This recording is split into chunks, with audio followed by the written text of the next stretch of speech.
Muy bien, buenas noches, bienvenidas ya de manera formal, bienvenidos a todas y todos. Quien les habla, José Manuel Ortiz, psicólogo clínico con una maestría en intervención sistémica y terapia familiar y unos 20 años de ejercicio profesional y mucha gratitud a un sinnúmero de personas que a lo largo de el ejercicio profesional me han extendido la mano. Quien les habla actualmente se desempeña como director del Centro de Aprendizaje y Cambio CEAPSI. Esta es una institución que nació desde nuestro tiempo de estudios de la licenciatura en psicología, nació como un sueño de un pequeño grupo de estudiantes que creía que se podían hacer las cosas de un modo diferente a como veíamos que se hacían. Les agradezco la compañía, esta convocatoria, a conversar un poco acerca de el psicólogo escolar, básicamente el rol que éste ha de jugar ante las necesidades educativas de los alumnos. Ayer viernes terminábamos un curso que impartimos durante 3 encuentros, 3 viernes seguidos, hablando acerca de las estrategias que puede agotar el psicólogo escolar para desarrollar una labor eficiente. Hoy queremos compartir esta conferencia con ustedes para que reflexionemos un poco acerca de cuáles son esas necesidades educativas que tienen los alumnos y cómo el psicólogo escolar puede contribuir al desarrollo de las mismas. La dinámica que vamos a utilizar es que daremos yo estaré conversando, estaré dialogando, más bien exponiendo durante unos 30 a 40 minutos aproximadamente y luego dejaremos un espacio al final para que puedan externar preguntas o inquietudes que puedan tener. Estamos transmitiendo de manera simultánea a través de nuestra página de Facebook, primera vez que transmitimos por Facebook, de modo que ahora mismo hay 80 participantes. Cuando se llene el Zoom, quien desee entrar tendrá que hacerlo por Facebook. Nos podrán encontrar como @ceapsi.rd. Bien.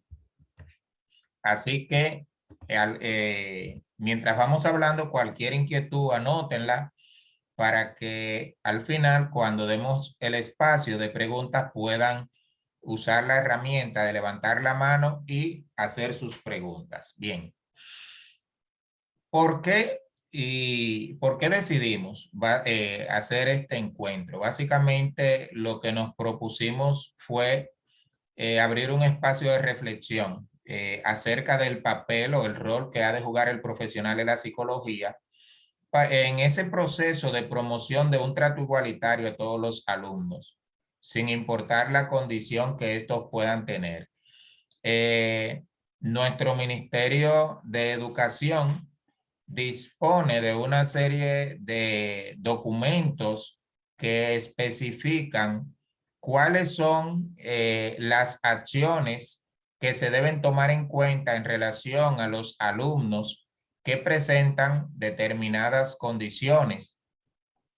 Entendemos que estos documentos representan un gran avance en el trato a los mismos, pero creemos que hay detalles que no son tocados allí y que es importante tomar en cuenta en relación al papel del psicólogo en los procesos de atención a la llamada diversidad. Por eso decidimos hacer este encuentro y dialogar un poco sobre esto. Entendemos que este espacio tiene mucho que ver con la declaración del Marco de Acción de Dakar del año 2000, en cuya declaración se establece esto que ustedes ven ahí, que está entre comillas.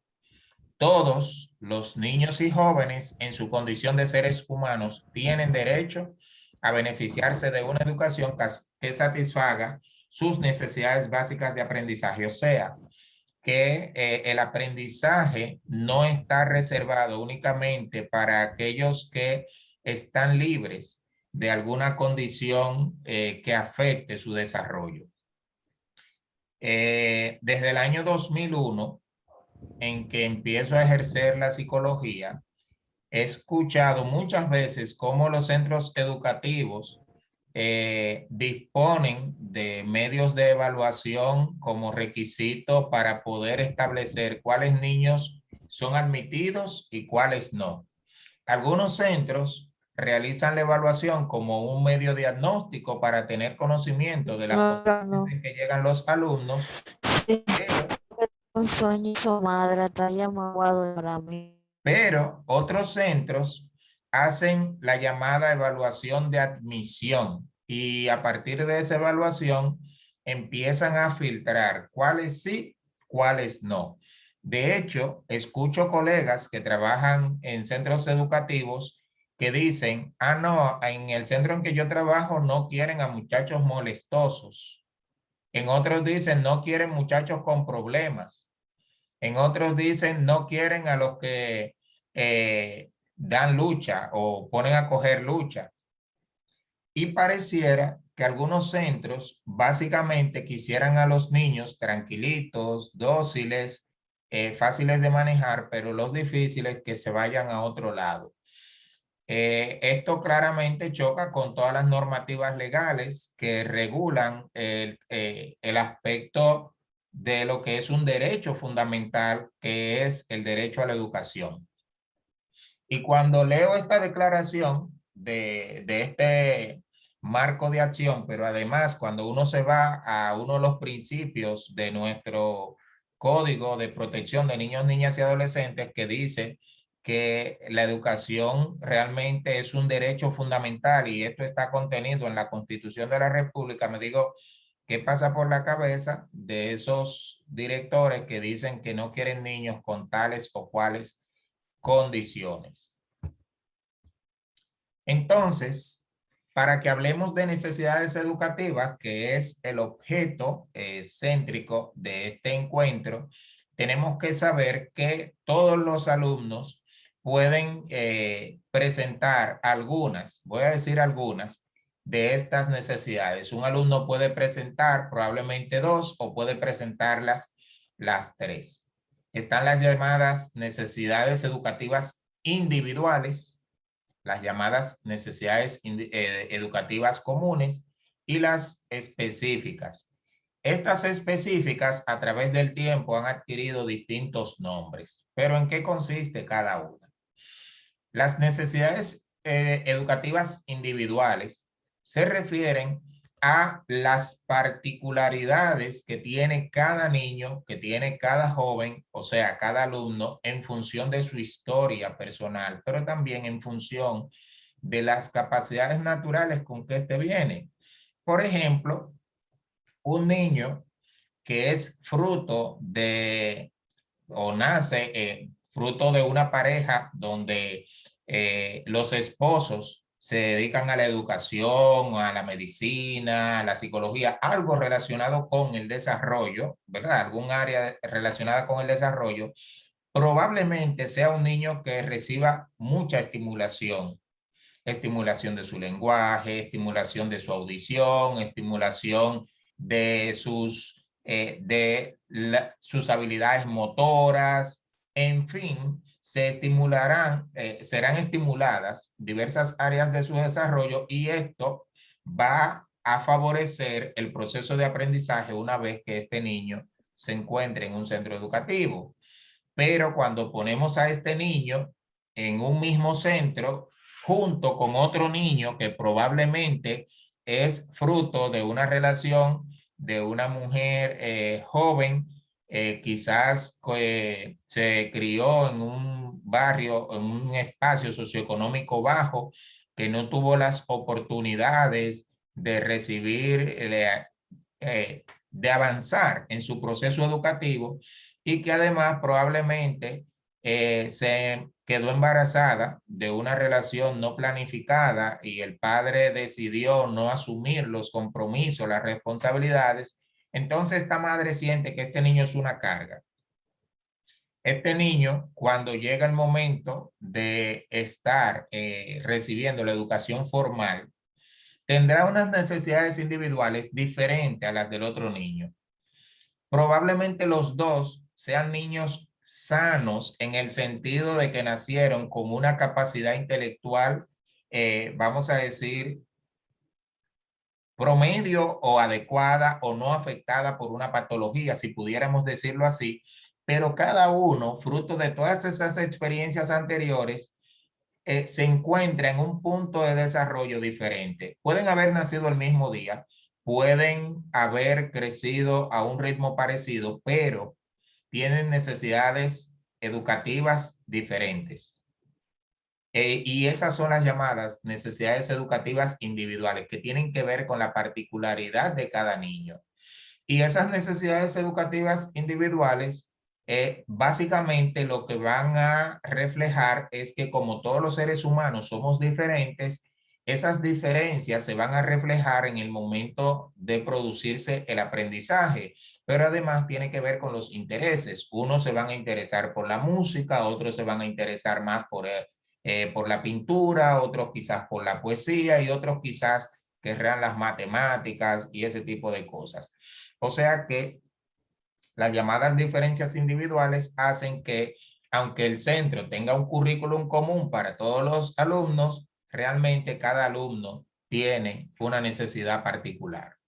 Por otro lado, están las llamadas necesidades educativas comunes, que hacen referencia a ese conjunto de saberes que todos necesitamos adquirir. Por ejemplo, cuando estamos en primero de primaria, se espera o se supone que los niños aprendan a leer y aprendan a escribir, o sea, que desarrollen estas habilidades en el primer curso de primaria. Y en esa primera etapa de primaria se espera además que desarrollen habilidades matemáticas, que desarrollen las habilidades de comprensión básica para ir adquiriendo los contenidos y demás. Todo eso tiene que ver con las llamadas necesidades educativas comunes. Son comunes al grupo de niños independientemente de las particularidades que estos tengan. La realidad es que los sistemas educativos, en la mayoría de los casos, enfocan la mayor parte de su atención sobre las necesidades comunes. Prestan poca atención a las necesidades individuales y durante mucho tiempo se negaron a prestar atención a las necesidades específicas de las cuales vamos a hablar en este momento. Las llamadas necesidades educativas específicas, que durante un tiempo le llamaron necesidades educativas especiales, ¿verdad? Hacen referencia a un conjunto de habilidades y de condiciones que hacen a un niño diferente a los demás, porque este niño de alguna manera se ve afectado por algún tipo de realidad que entorpece o bloquea su proceso de aprendizaje. En este caso, cuando se habla de, el término que se usó durante mucho tiempo es niños especiales, para hacer referencia a que esos niños no aprendían de la misma forma en que aprendían los otros niños o para hacer referencia a que tenían algún tipo de característica distintiva. Pero si decimos que un niño es especial porque nació con una condición del desarrollo, entiéndase un trastorno por déficit de atención con hiperactividad, entiéndase un trastorno del espectro autista o alguna otra condición, síndrome de Down u otra, si un niño es especial por esto, entonces, ¿qué dejamos para los niños que no tienen eso? Que no tienen esa condición. Entonces, en el proceso de búsqueda de términos que fuesen mucho menos invasivos, que fuesen mucho más, digamos, equilibrados para con toda la población, se llega al uso de específicas, necesidades educativas específicas para referirse a unas necesidades que son muy distintivas, no del niño, sino de la condición que el niño presenta.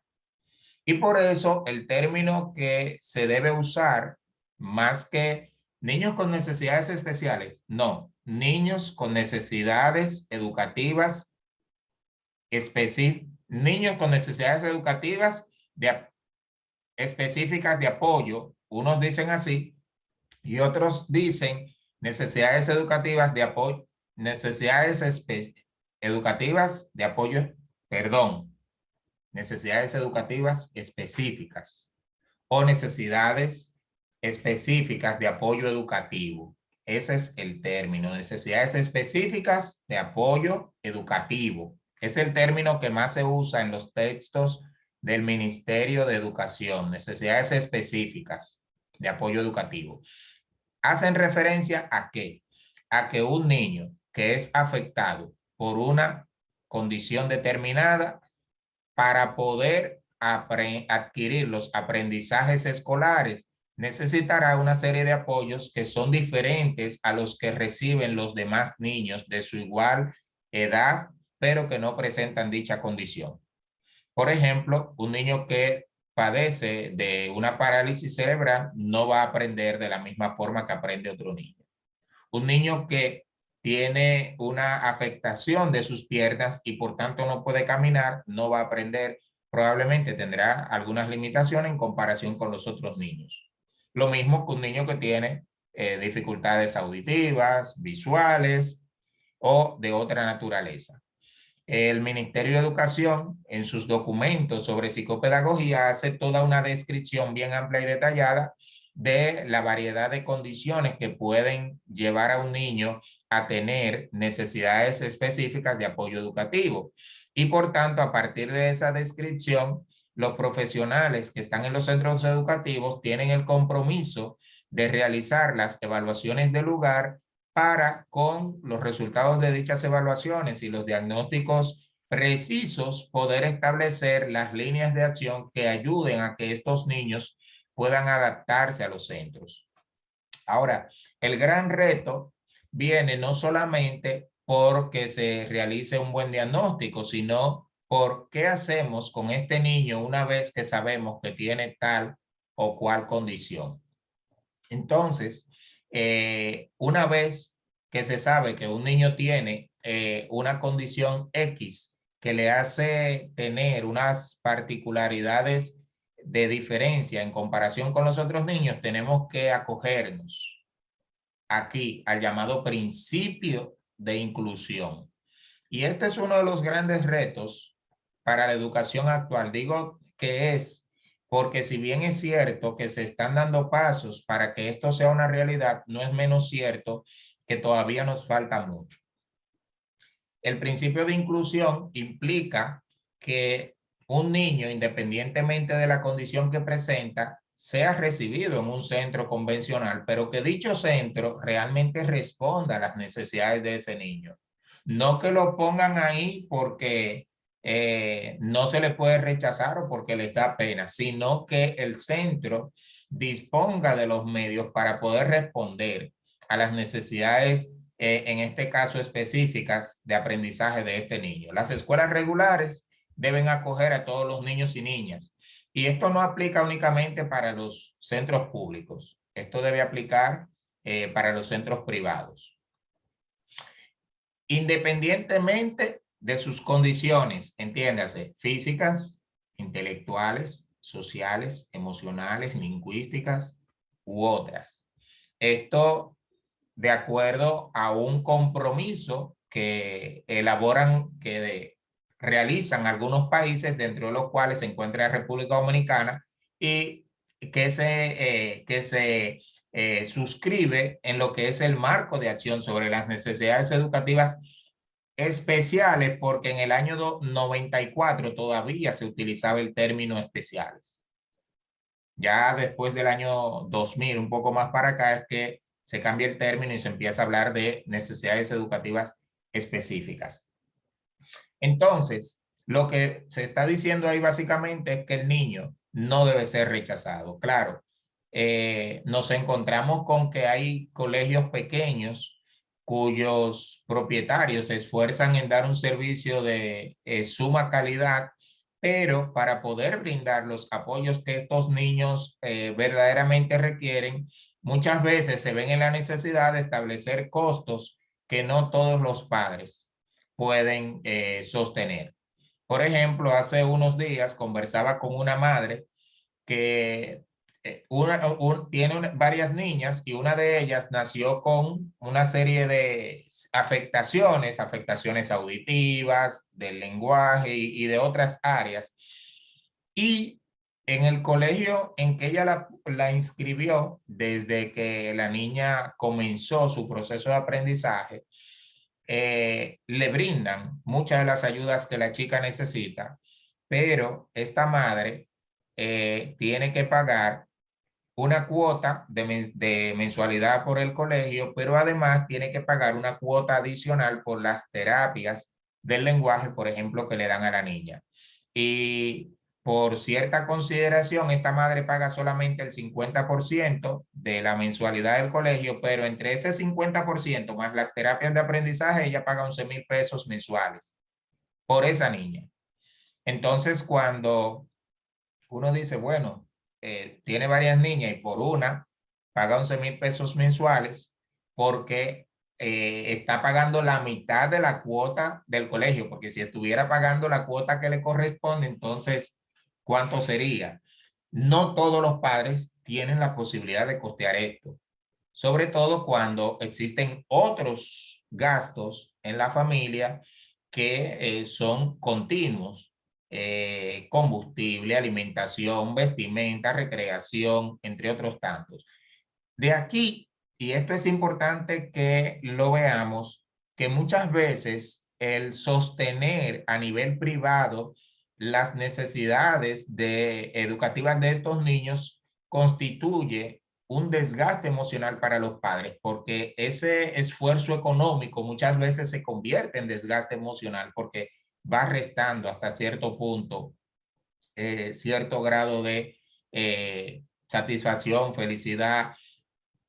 Ningún padre se va a quejar de haber hecho todo lo que pudo por alguno de sus hijos. Eso es difícil, pero sí genera cierto desgaste cuando la persona se ve en situaciones de apriete económico y todavía tiene que responder a esas necesidades. Por ejemplo, esa madre que se quedó a raíz de la pandemia durante unos meses sin empleo, pero que tenía que seguir costeando eso.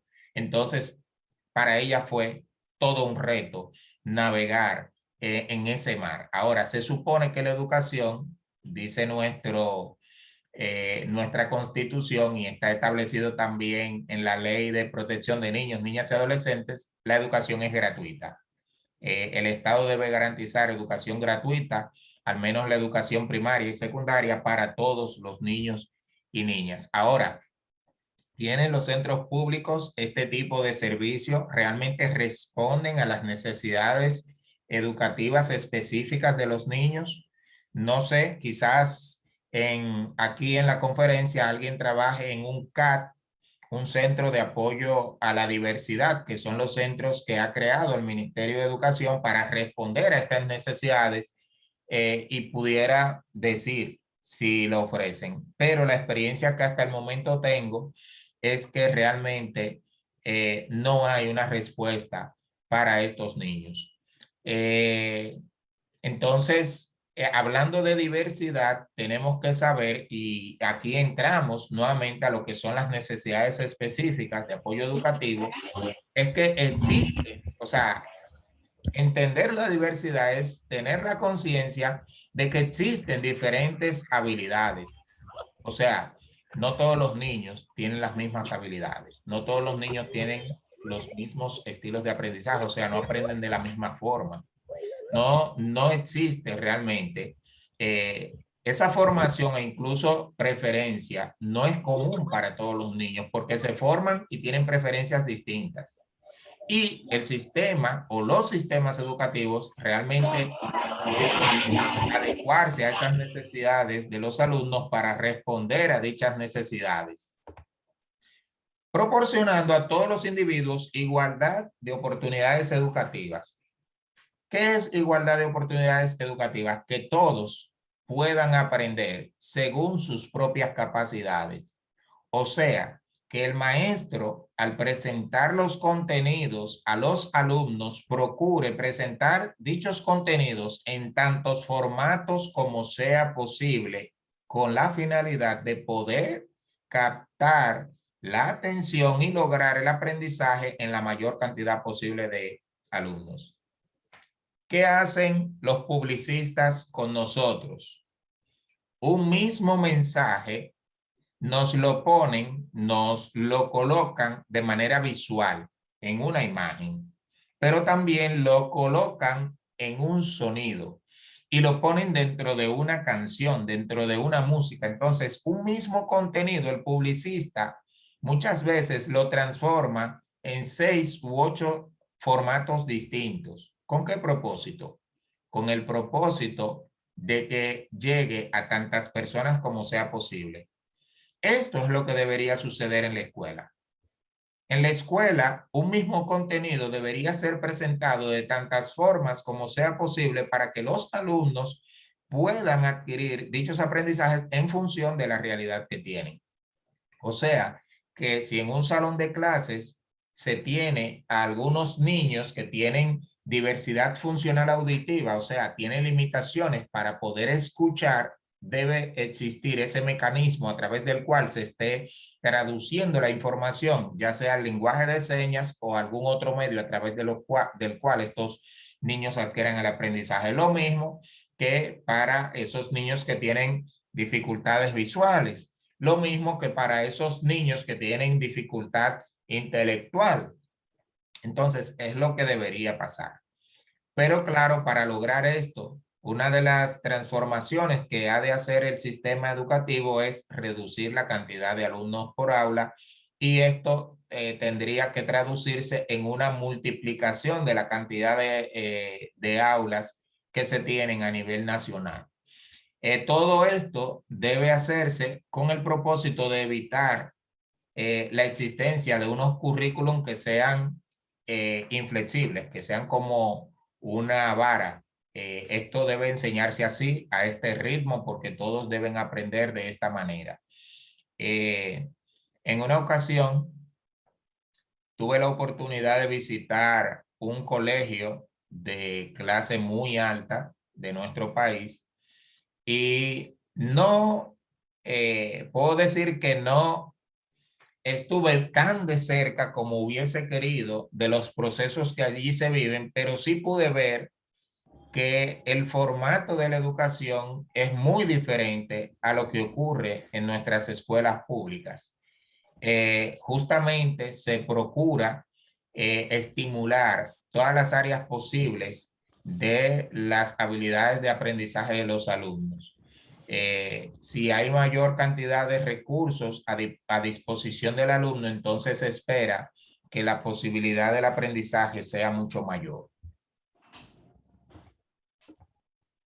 Entonces, he aquí 3 principios que nacen de la perspectiva de educación en diversidad. O sea, hay un movimiento que promueve la educación basada en la diversidad, la educación que se centra en contemplar esas diferencias que existen entre aquellos niños que están afectados por algún tipo de condición y que hacen que surja la necesidad de esos apoyos educativos específicos. Entonces, desde esta perspectiva, se entiende el principio número 1 que es necesario proporcionar múltiples medios de representación, o sea, que los contenidos, las informaciones no se presenten en un solo formato, sino que existan múltiples medios. Y esto basado en la idea de que los alumnos son diferentes en el modo en que perciben y comprenden la información.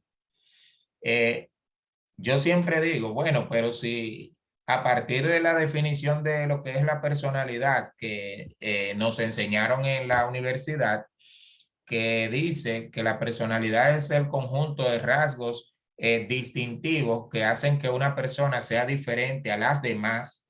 Y si todos tenemos una personalidad única, llevemos esto al plano de la educación. Si todos aprendemos de un modo particular, entonces esto ha de entenderse como que se debe procurar tomar en cuenta las diferencias individuales a la hora de diseñar los programas educacionales.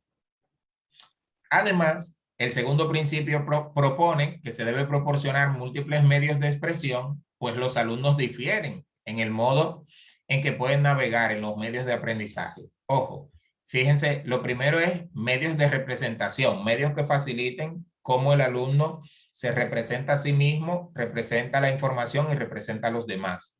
El segundo principio, se deben proporcionar diferentes medios de expresión, cómo el alumno refleja aquello que se supone que ha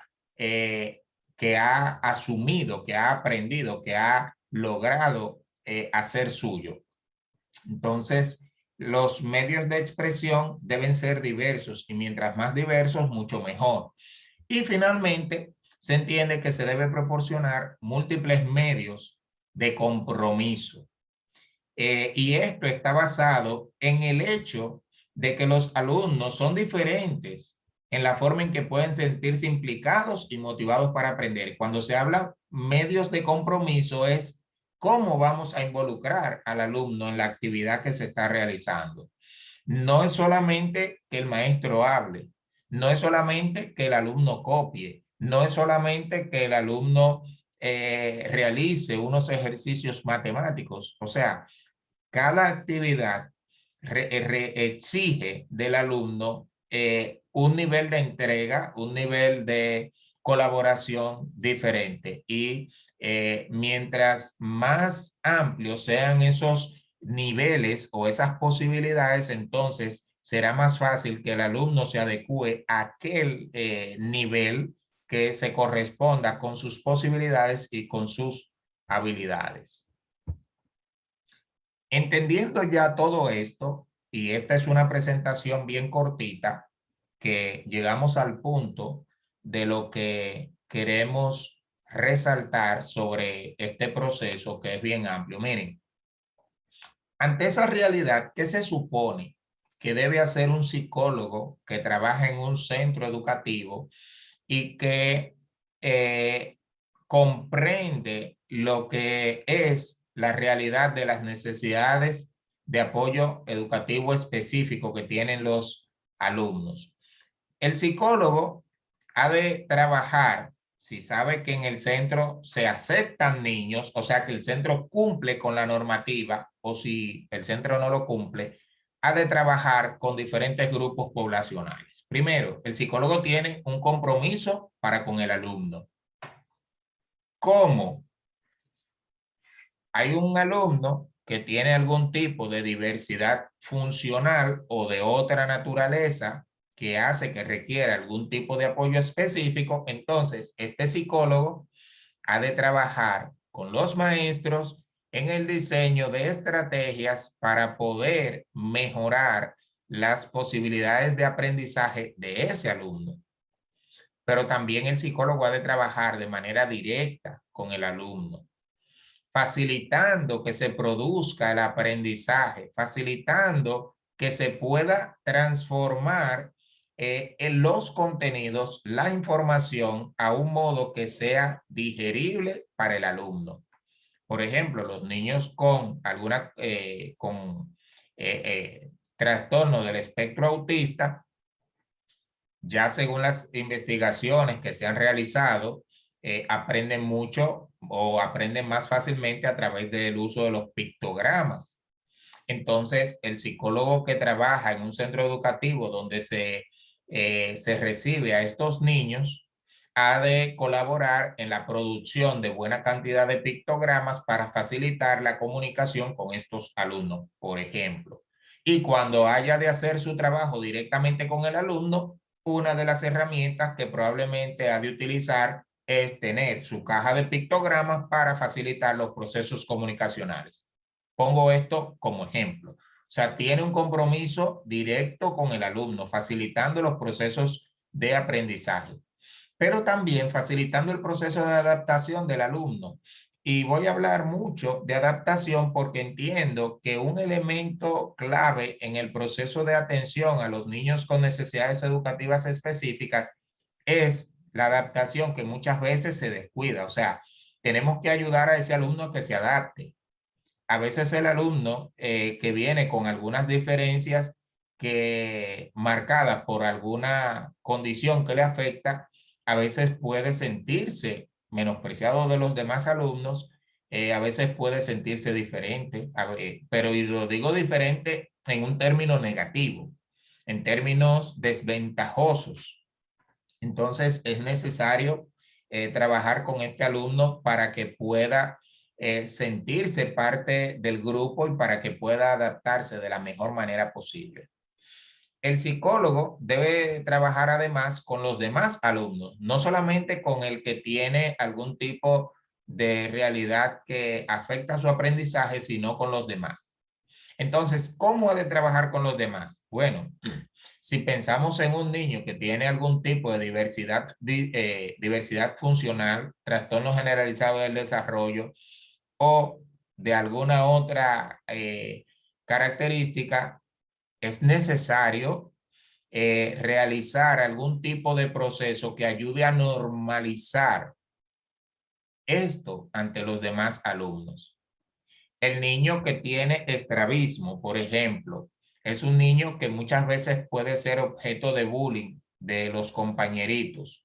Sin embargo, si el psicólogo escolar trabaja con este niño el proceso de aceptación de su persona y su vista como está, mientras llegue ese proceso en que quizás puedan operarlo para corregir esta deficiencia, pero además trabaja con los otros alumnos en lo que tiene que ver con el respeto, con el identificarme con el otro, con el colocarme en la posición del otro. O sea, ese trabajo debe hacerlo el psicólogo a través de un proceso de orientación que podrá hacerlo justo en conjunto, en colaboración con los maestros, muchas veces con los padres del niño, pero debe hacerse.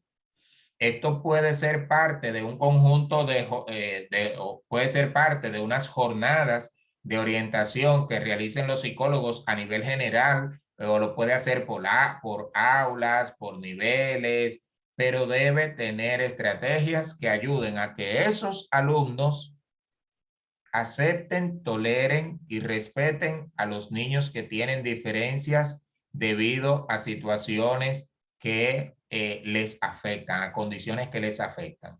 Incluso voy más lejos. En un centro educativo donde no ha llegado ningún niño con una necesidad educativa específica, es necesario que los profesionales de la psicología comiencen a dar este tipo de charlas que ayuden a sensibilizar a los demás alumnos en relación a esos alumnos que todavía no han llegado, pero que en algún momento llegarán. Ese alumno que puede venir en silla de ruedas, ese alumno que puede venir con muletas, ese alumno que puede venir con un estrabismo muy marcado, ese alumno que puede venir con una condición que hace que quizás no comprenda al mismo ritmo que los demás alumnos o hace que quizás necesite que la maestra esté realizando tareas y actividades diferentes con él. Entonces, debemos ir sensibilizando. De hecho, una necesidad que tenemos como sociedad es la de aprender todavía más a respetar esas necesidades individuales que tienen las personas. Yo pienso que como sociedad hemos avanzado mucho. Aquí se respeta mucho hasta cierto nivel a las personas con diversidad funcional o con necesidades específicas, pero todavía hay una parte de la población que no tolera y no respeta a las personas que tienen necesidades específicas. Y por eso es que debemos hacer un trabajo de sensibilización.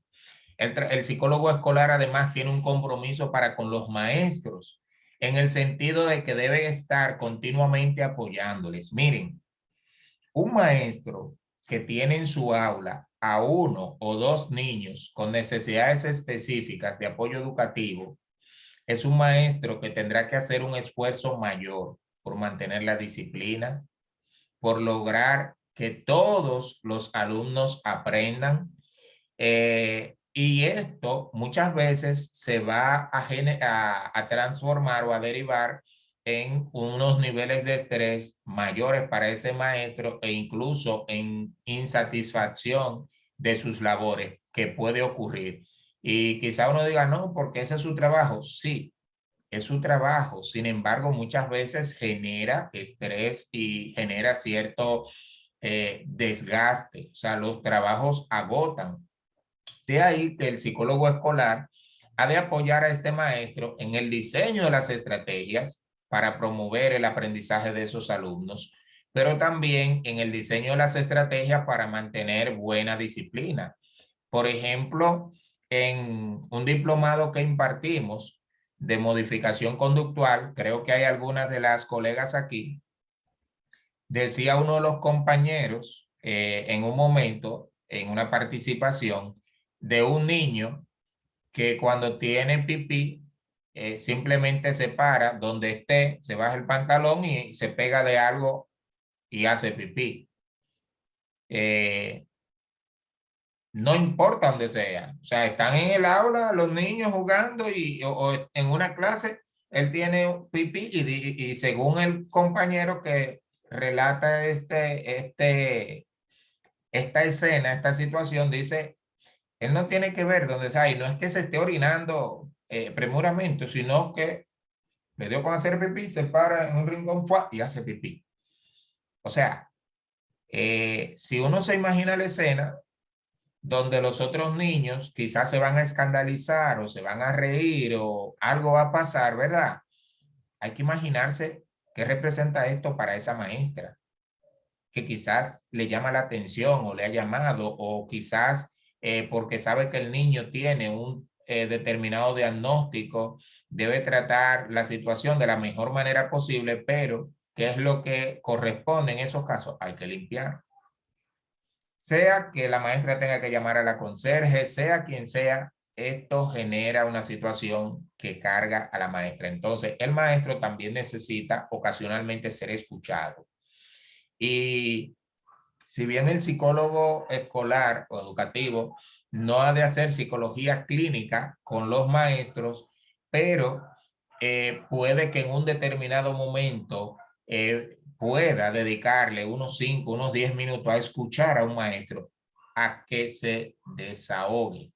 A veces pensamos que el desahogarse es algo muy complicado, pero dentro de la teoría de trabajo de intervención en crisis, el desahogo es una técnica y se le llama así simplemente desahogo, que es esa necesidad que tiene el ser humano de hablar de aquellas cosas que le están cargando emocionalmente. El psicólogo escolar además tiene un compromiso para con los padres de ese alumno.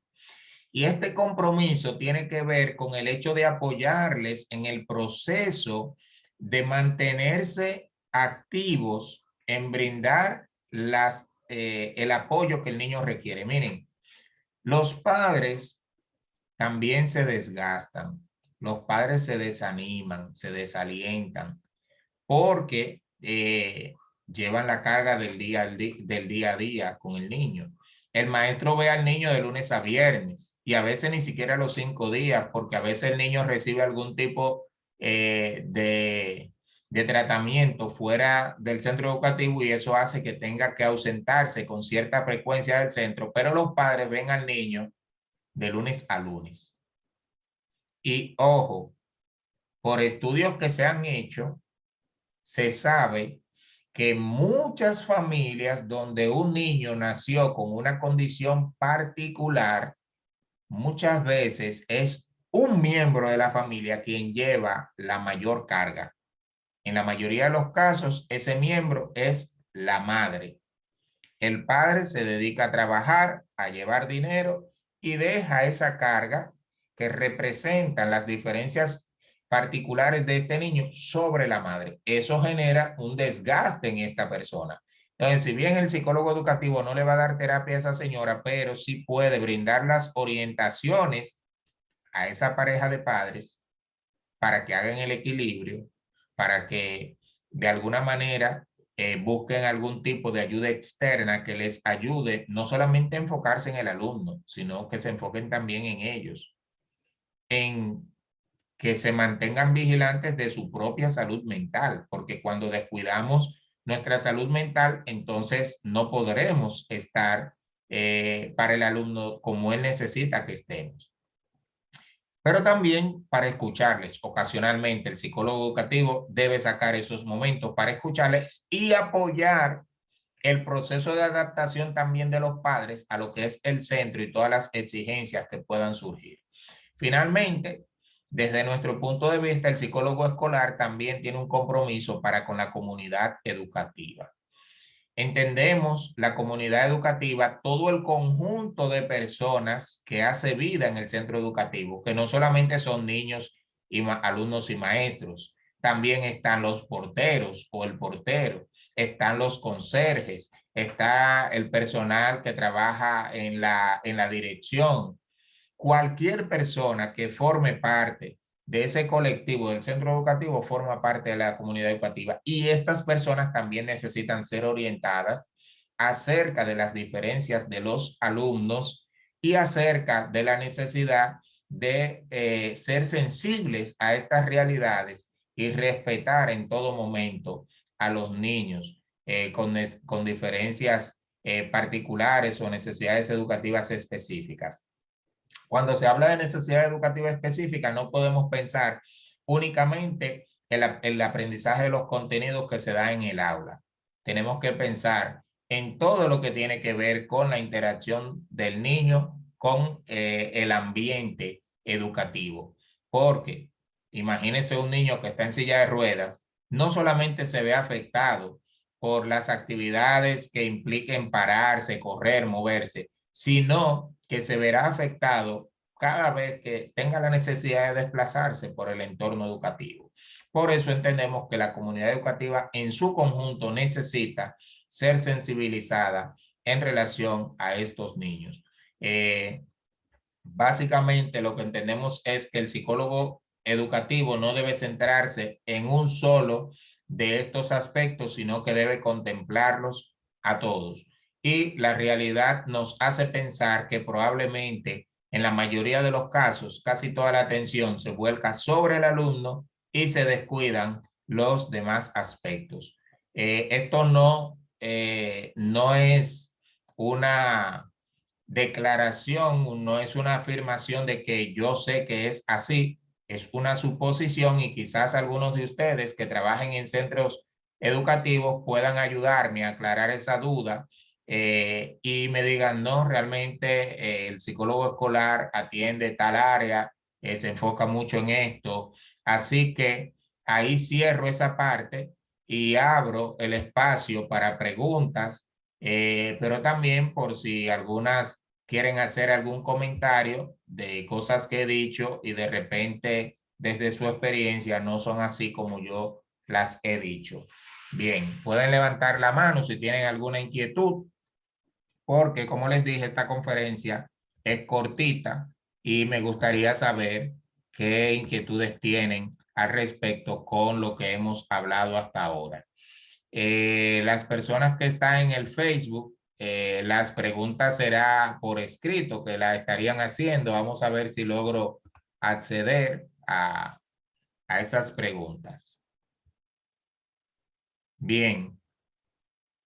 ¿Hay alguna pregunta? Parece que no, están calladitas y calladitos. Es que quedó todo claro. Ah, excelente. Claro. Excelente. Entonces, dice aquí K51. Yo pensé que era K5, un Kia. Considero que sí, la mayor atención se da a los estudiantes.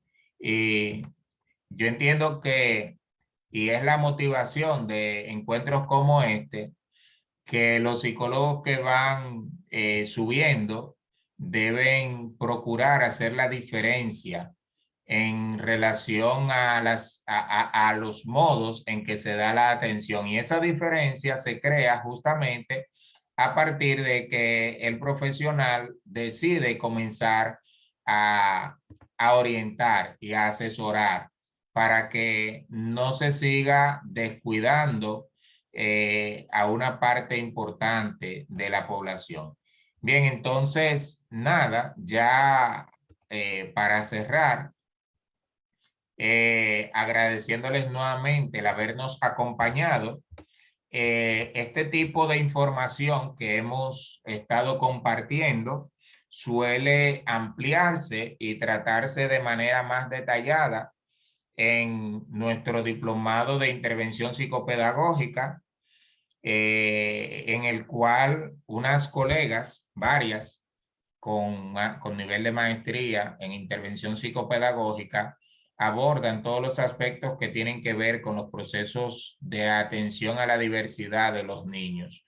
Y también nuestro diplomado en diagnóstico y tratamiento de las dificultades de aprendizaje. Este diplomado de diagnóstico, antes le llamábamos terapia de aprendizaje. Algunas personas han pensado que es un diplomado diferente. No, es que antes de hacer terapia es necesario hacer una buena evaluación y un buen diagnóstico. Y por eso, como trabajamos esa parte en el diplomado, por eso lo visibilizamos en el título. Alguien pregunta, ¿qué hacer con un estudiante que muestra la misma conducta cada año? Tendríamos que preguntarnos cuál es esa conducta.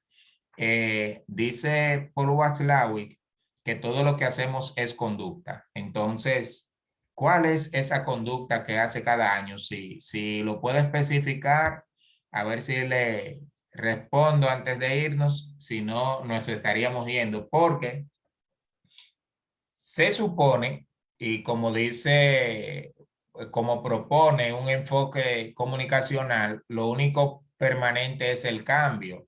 O sea, decir que alguien todos los años hace la misma conducta, emite la misma conducta, hay que pensar que esa conducta, aunque pueda ser aparentemente la misma, va a tener elementos distintivos cada año.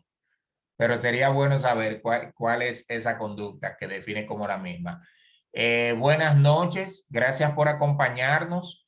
La próxima semana estaremos impartiendo otra conferencia. En esa ocasión hablaremos acerca del emprendimiento en tiempos de crisis. Esa conferencia ya está preparada, lista para servirse. Emprendimiento en tiempos de crisis. Así que muy buenas noches y gracias. Profe, Sí, profe, sí. discúlpeme, pero me gustaría también que un día usted dé una conferencia sobre cómo tratar el bullying en la escuela. Ok. Sí, por Excelente. favor. A organizarla. Bien. Está bien, gracias, profe. A la orden. Alguien puso aquí qué pasa con un niño de 3 años que en el colegio no habla, solo con gesto, pero en su casa sí habla. Podría pensarse en mutismo selectivo, podría pensarse, no digo que necesariamente lo sea, pero entiendo que lo primero es hacer una evaluación del entorno por medio de observación, quizás un registro anecdótico que permita ver por qué él se está relacionando con el colegio, con el entorno de un modo diferente. Quizás sienta aversión o algo así, o haya pasado algo que le haga no querer hablar. De una buena evaluación se puede llegar a la estrategia más idónea para cambiar eso. Así que abrir los ojos y hacer una buena observación. Bye, bye. Gracias. Igual, profesor, que pase buena noche. Alguien preguntó el costo del diplomado. Cada uno de estos 2 diplomados tiene un costo de 8,000 pesos y la duración de 4 meses. Así que cualquier cosa a través del WhatsApp nos pueden escribir. Mañana estamos en el centro a partir de las 9 de la mañana hasta el mediodía. Muy buenas noches. Igual, profe. Bye. Gracias, maestro. Gracias.